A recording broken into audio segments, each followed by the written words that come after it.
Hi everyone, my name is Dalek Chris. I'm a Dalek-human hybrid and I'm here to talk about a lot of things, but mostly Doctor Who. So, I initially planned on doing a top 10 New Who stories to start off my channel's new direction, but I hate narrowing down top 10s and almost all the stories on mine would be on everyone else's top 10, so why bother? So here's 5 New Who Doctor Who episodes that I love, but aren't necessarily in my top 10. And I'm definitely going to do the same thing for Classic Who at some point, but this feels like a good jumping on point for this kind of video.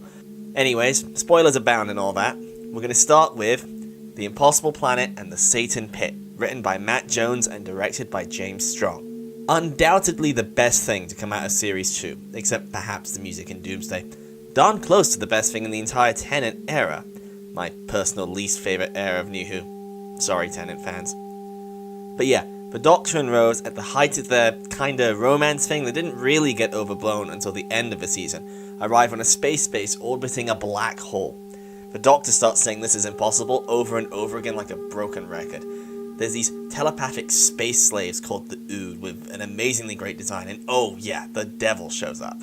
These episodes are genuinely pretty frightening, and I've been wanting the Beast to come back for years now.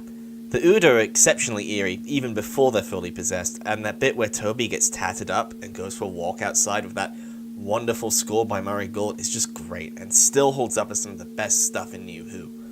The supporting casts are one of the best confined to a single story, and that's definitely a benefit of the two-parter format, one which I wish would be used more often. I especially liked Ida and Jefferson. There's a bit where the Beast reveals information about their pasts, and it really fits with their portrayal and performances so far.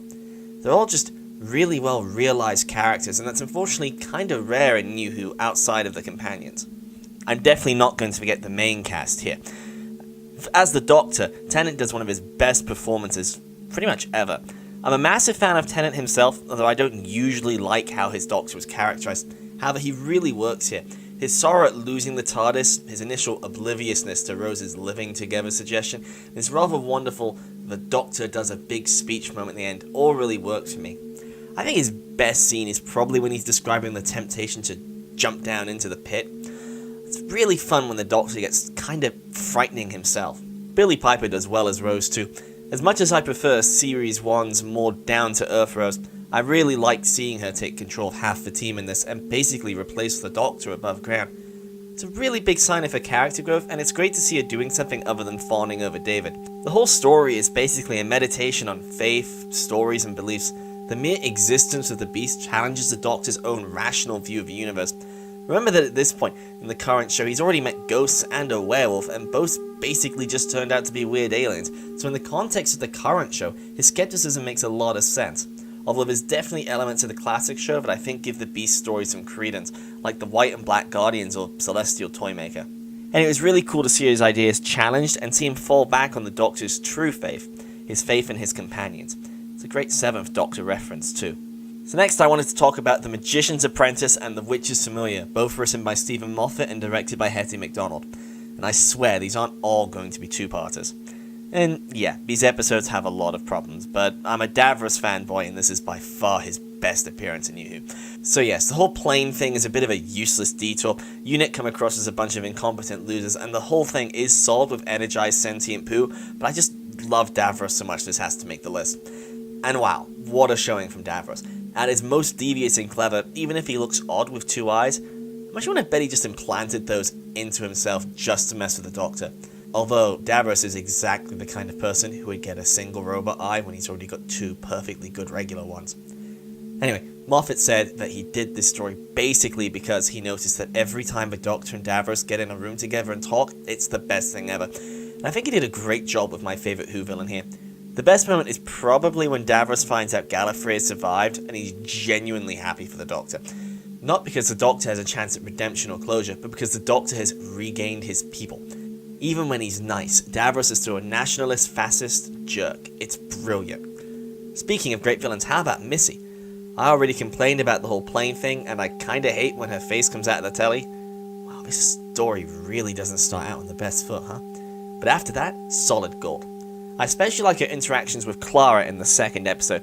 There's a real tension as you know she's up to something, but it's never clear exactly what. And Michelle Gomez pulls off Missy's unhinged persona as flawlessly as usual. She even gets in a great gag about the Daleks' etheric beam locators. As much as I love Davros with all my heart, the unpredictable and unstable Missy comes very close to knocking him off the top spot. Lastly, on the villain front, there's every Dalek ever, except for Dalek Paradigm because nobody liked them. I'm not sure why the classic ones are there, and except for being stunned by the Doctor's tea and failing to kill anyone, they're just kind of all here. Like, they're needed for the story to work, but they don't play into the plot at all. It's super weird, but it's hardly the worst use of Daleks in New Who. Anyway, while that happens, Peter Capaldi runs around, showing off exactly why I already miss his Doctor so much. The party stuff at the beginning is a little over the top, though I do still like aging punk rocker Doctor, but he manages to be the perfect balance of emotionally invested and flippant throughout the rest of the story. The fake-out, where he seems to be concerned about his confession dial, only for him to feign concern about his sunglasses instead. But then at the end, those are the new Sonic, and he really did need them. It's a really clever, subtle touch by Moffat there. And the bit where he pulls the tea out is just brilliant. Clara is, there, and doing just fine. She's a great canary for Missy, but she is still somewhat overshadowed by the big personas running around in this story.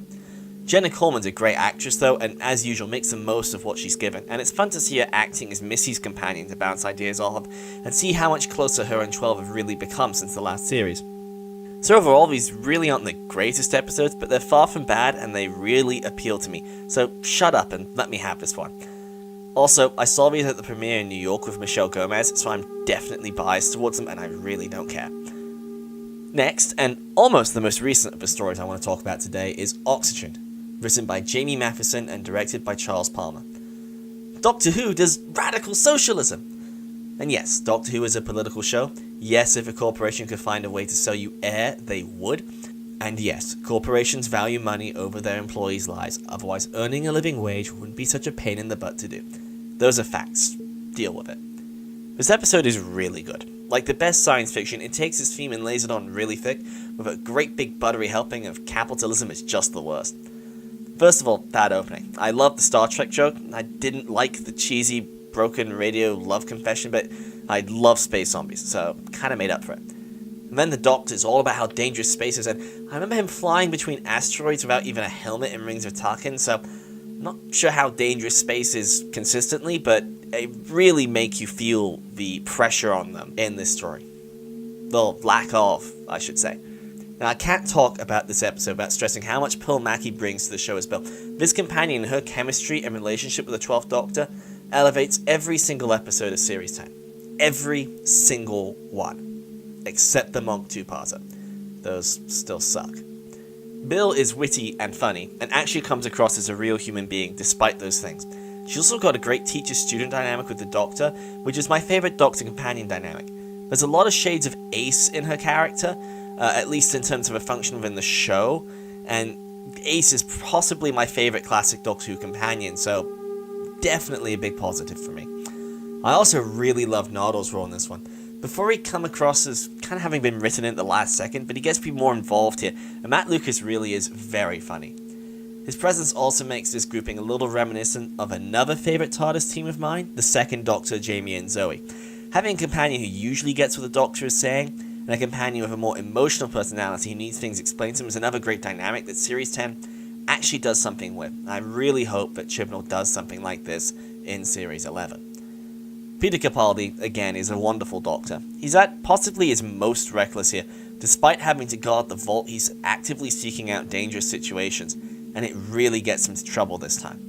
I love the stories where the Doctor does something very doctory and it backfires, so this was great. It was also an amazing idea to blind him, and even better, it plays on through the next few episodes, the very good Extremists and, sadly, the very bad Two Monk episodes that followed it.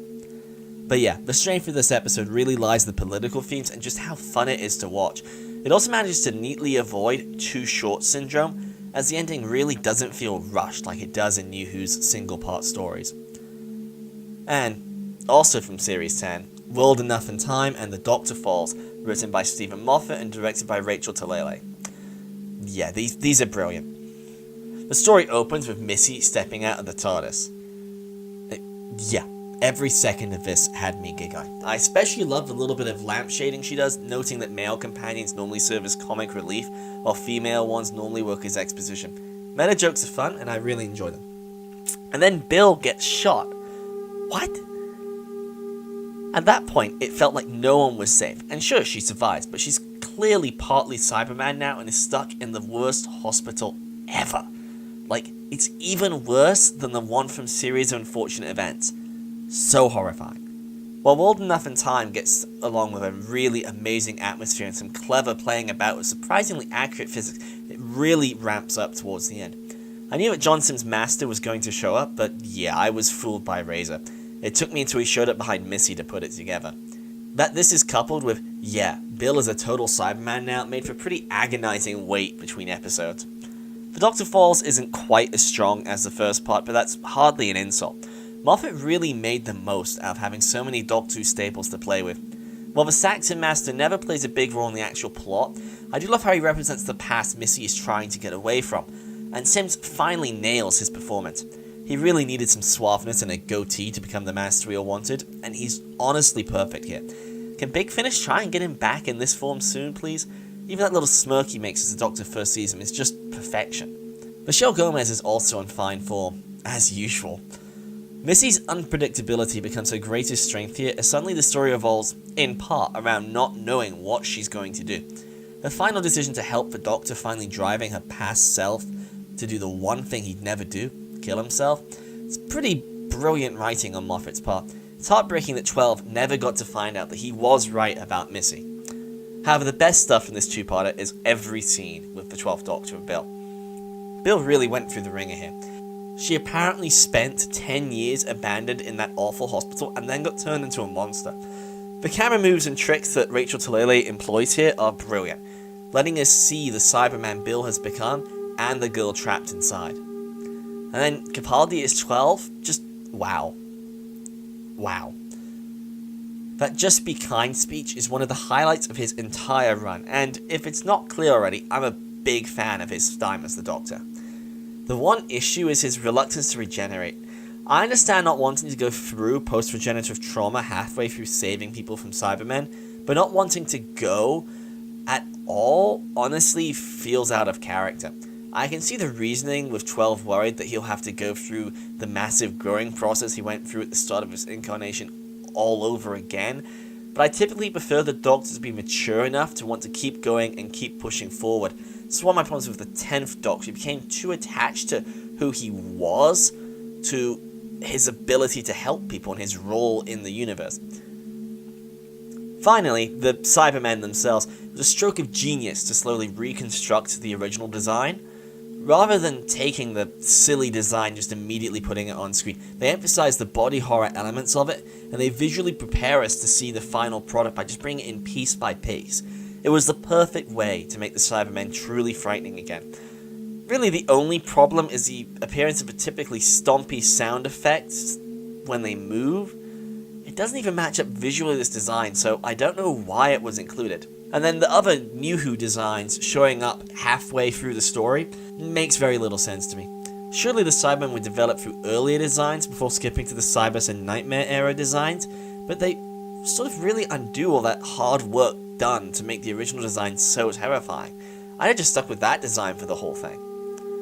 Now, I know that a lot of people really didn't like how Bill eventually got saved from being a Cyberman. However, unlike with Clara in the previous season, this reversal of a horrible end really works for me.